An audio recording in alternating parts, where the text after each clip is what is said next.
All right, let's dive into something a little, well, sensitive maybe, but super important, and that's colon cancer. We're going to be looking at a YouTube video by Dr. Mike Hansen. He's a family medicine physician. Oh, yeah. And he does a really good job of explaining these complex medical topics in a way that's actually easy to understand. Yes, and I think what Dr. Mike really nails in this video is the importance of early detection. It's not just about knowing the warning signs. Right. It's about understanding your risk factors and taking proactive steps. Yeah, absolutely. So we'll be covering those 4 warning signs you should never ignore.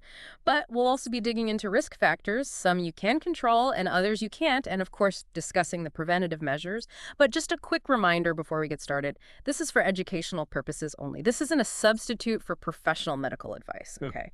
Always consult with your healthcare provider for personalized guidance. All right, with that out of the way, Dr. Mike kicks things off by emphasizing that colon cancer is often detected during those routine colonoscopies. Right. But he also brings up, that some people, unfortunately, discover they have colon cancer through an emergency situation. Oh, wow. And that really highlights how crucial early detection is. Yeah. Okay, so that brings us to the importance of those warning signs. And it was really interesting. Dr. Mike revealed that almost 90% of those diagnosed under 50 were actually experiencing symptoms. It is a sobering statistic, and even more concerning, in many cases, those symptoms indicate the cancer is already in a more advanced stage. Yeah. So that's why it's so important to be aware of those warning signs, even if you're younger than the typical screening age. Okay, so let's break down those 4 warning signs, starting with, I guess, a change in bowel habits. Right. What exactly does that mean? What does that look like? Well, it can manifest in different ways. You might experience, diarrhea, constipation, or notice changes in the consistency of your stool. Yeah. But here's where it gets interesting. This specific warning sign is more common with tumors on the left side of the colon. The left side. So the location of the tumor is important. Yes, exactly. The location of the tumor actually influences the types of symptoms you might experience. So left-sided tumors, those in the descending or sigmoid colon, often obstruct the flow of stool, leading to changes in bowel habits. Oh, okay. But on the other hand, right-sided tumors, those in the ascending colon or cecum, are more likely to cause bleeding. That goes unnoticed for longer periods. Interesting. Okay, so that brings us to the second warning sign, which is blood in the stool. And, I mean, that seems like a pretty obvious red flag. You would think so, right? Right. But it can be more subtle than you might imagine. Oh, okay. Dr. Mike points out the difference between hematochezia and melena. Okay. Hematochezia, which is bright red blood, is often associated with tumors in the rectosigmoid area, closer to the rectum. Okay. Melena, on the other hand, refers to dark, tarry stools, indicating partially digested blood from higher up in the digestive tract, often associated with those right-sided colon tumors. Wow, so paying attention to the color and consistency of blood in the stool can actually give you clues as to the location of the tumor. That's fascinating. Yes. What about abdominal pain and distension? Is that something we should be concerned about? Absolutely. Abdominal pain can stem from various factors related to the tumor. A partial blockage, for example, a tumor pressing on surrounding organs, or even a rupture. All these can cause discomfort. Oh, wow. And again, the location of the pain can sometimes correlate with the location of the tumor. Okay. For example, a tumor in the rectum might lead to tenesmus, that persistent feeling of needing to go even when your bowels are empty. Wow. So even seemingly simple abdominal pain, it can have like a complex story behind it. It really highlights the importance of, listening to your body and seeking medical attention if something feels off. Now, the 4th warning sign, unexplained iron deficiency anemia. Right. That one kind of caught me off guard. How is that connected to colon cancer? Yeah, it's not immediately obvious, Right. but the connection lies in the slow chronic blood loss we talked about earlier, Okay. often associated with those right-sided colon tumors. Yeah. So you're essentially losing iron through that consistent bleeding leading to anemia. So if you're experiencing, fatigue, weakness, and your doctor can't pinpoint the cause, Right. it's definitely worth considering colon cancer as a possibility. Wow. So these 4 warning signs, it's like pieces of a puzzle, and when you put them together, they can paint a clearer picture of what might be going on. Exactly. But even with all this information, Dr. Mike stresses that a positive fecal occult blood test is a much stronger indicator than any single symptom or even a combination of them. Exactly. A fecal occult blood test can detect even tiny amounts of blood that you wouldn't necessarily see with the naked eye. If that test comes back positive, Right. it's crucial to follow up with a colonoscopy for a definitive diagnosis. So it's like you have a more concrete piece of evidence to prompt further investigation. Okay, let's move on to risk factors. Dr. Mike breaks these down into two categories, those we can control and those we can't. Let's start with the ones that are beyond our control. Okay, so the most significant factor here is age. Okay.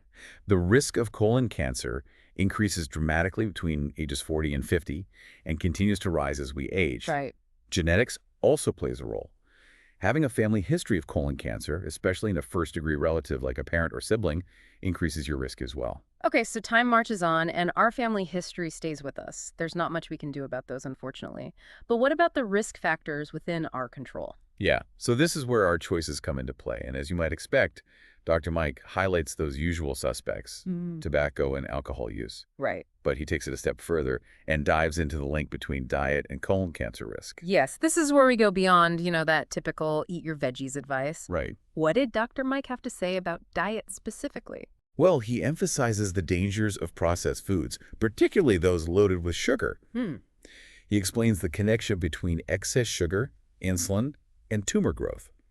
It's actually quite fascinating. Okay, I'm all ears. How does sugar contribute to cancer development? Well, it's all about how cancer cells thrive. You see, sugar provides them with the energy they need to grow and multiply rapidly. Oh. But it's more than just fuel. High sugar intake leads to chronically elevated insulin levels. Right. And insulin, while essential for regulating blood sugar, also acts as a growth factor. So high insulin levels can actually encourage tumor growth. Exactly. Think of insulin as a signal Right. that tells cells to grow and divide. In a healthy body, this is a carefully regulated process. Right. But when insulin levels are consistently high, it can create a more favorable environment for tumors to develop and spread. So it's like we're inadvertently feeding the cancer with our sugary diets. And I know Dr. Mike didn't stop there. He also talked about the connection between red and processed meats and colon cancer. Yes, that's right. He highlighted that high consumption of red and processed meats, especially those cooked at high temperatures, can increase the risk of colon cancer. I've heard this before, but I've never fully understood the reasoning behind it. What is it about red meat specifically that links it to cancer? One of the main culprits is nitrates, Okay. a common preservative found in processed meats like bacon, salami, and those delicious hot dogs we all love. Nitrates, aren't those found in fertilizer? Yes, but it's not as simple as that. Okay. Nitrates themselves aren't necessarily the problem. They're converted into nitrites in our bodies. Okay. And it's when those nitrites react with amino acids during digestion that nitrosamines are formed. Okay. And those nitrosamines, well, they're the real troublemakers. Okay, this is where it gets really interesting. Why are nitrosamines so dangerous? Well, they're classified as group 1 carcinogens, meaning they're known to cause cancer in humans. To put that into perspective, they're in the same category as cigarettes, alcohol, and even asbestos. Wow, I had no idea they were that potent. And we're talking about something that's in so many everyday foods. So if nitrates and nitrites are such a concern, why are they still allowed in our food? That's a great question, and it's one we'll unpack a little bit later. It boils down to a complex balancing act between food safety, consumer demand, and navigating the evolving scientific understanding of these compounds. But for now, let's move on to some potential solutions. Yeah, so like I was saying, it's complicated. Nitrates and nitrites, they do serve important purposes in food preservation. And, they help prevent the growth of harmful bacteria like Clostridium botulinum in particular, which can cause botulism. Oh, wow. Which is a very serious and potentially fatal illness. Okay, so it's a trade-off then. Exactly. Nitrates and nitrites also contribute to the color and flavor of processed meats, which, let's face it, are kind of part of the appeal for a lot of people. Right. So it's a delicate balancing act between ensuring food safety, meeting those consumer expectations, and navigating, the ever-evolving science around these compounds. Yeah. So as consumers, how do we navigate this uncertainty? I can't exactly set up a chemistry lab in my kitchen and analyze every slice of bacon, right? Right. You're right. It can be overwhelming to try to decipher all the information out there. But there are steps you can take. First and foremost, Dr. Mike suggests reducing your consumption of processed meats. He's not saying you need to become a vegetarian overnight, but moderation is key. Okay, that makes sense. So opt for fresh, unprocessed meats whenever possible and explore alternative protein sources like beans, lentils, or tofu. Exactly. Shifting towards a more plant-based diet can be beneficial on multiple levels. Not only does it reduce your exposure to nitrates and nitrites, but it also aligns with the overall recommendation to consume more fruits, vegetables, and whole grains, all of which are linked to a lower risk of colon cancer. So it's about making those gradual, sustainable changes that Yeah. support your overall health and well-being. Exactly. And speaking of making changes, Dr. Mike also mentioned that the way we cook our food Oh, right. can impact our risk. Yes, that's right. High-temperature cooking methods, like grilling or frying, can increase the formation of potentially carcinogenic compounds, including those derived from nitrates and nitrites. So even if you're choosing like a lean protein like a chicken breast, Right. the way you cook it can still influence your risk. Precisely. Lower heat cooking methods like baking, roasting, or slow cooking Mm. are generally considered to be safer alternatives. And when you do grill, be mindful of charring, Okay. because that's where those harmful compounds tend to concentrate. It's all about being, I guess, a more conscious cook Yeah, and consumer, really. exactly. And this brings us back to that crucial point, right? Knowledge is power. Absolutely. The more we understand about, the potential risks associated with certain foods and cooking methods, the better equipped we are to make healthier choices. Absolutely. And resources like Dr. Mike's video, they empower us with that knowledge, helping us take control of our health by providing, clear, concise information based on scientific evidence. And speaking of empowering information, Yes. there was another point Dr. Mike raised that I found particularly interesting. He mentioned that tumors in the cecum and ascending colon, so parts of the right side of the colon, Right. are 4 times more likely to cause daily blood loss compared to tumors in other areas. And this blood loss, it can often go unnoticed. Yes, and this really underscores the importance of those routine screenings, even if you're not experiencing any obvious symptoms. A colonoscopy can detect polyps and early-stage cancers that might not yet be causing noticeable bleeding or other symptoms. It's like having a security system for your colon, Yeah, catching those potential problems before they escalate. precisely. And this circles back to the recurring theme of our deep dive. Early detection is paramount. Whether it's being aware of the 4 warning signs, understanding your risk factors, or staying up to date with recommended screenings, proactive steps toward your health are the best way to mitigate your risk of colon cancer. So we've covered a lot of ground. We've discussed the 4 warning signs, the risk factors, both those we can control and those we can't, and some preventative measures, including, dietary choices and cooking methods. But before we wrap up, Yeah. I want to highlight one final thought that Dr. Mike touched upon. We've talked extensively about the link between diet and colon cancer risk, Right. focusing on those processed foods, excess sugar, and red meat. Right. But what about the flip side? Yes. What are the foods that can actually help protect against colon cancer? That's a great question, and it's one we can explore a little further. Research suggests that a diet rich in fiber, antioxidants, and certain vitamins can play a significant role in reducing your risk. So consider this your homework assignment, listeners. Dive into the world of colon cancer-fighting foods. Look into the benefits of cruciferous vegetables like broccoli and cauliflower. Explore the power of colorful fruits like berries. And discover the magic of fermented foods like yogurt and kimchi. Your gut will thank you, and you'll be taking proactive steps toward a healthier future. And on that note, we'll wrap up this deep dive into Dr. Mike's insights on colon cancer. Remember, knowledge is power, and your health is your most valuable asset. Take care of it. We'll catch you next time on The Deep Dive, where we'll continue to explore fascinating topics and empower you with knowledge. Until then, stay curious, stay informed, and stay healthy.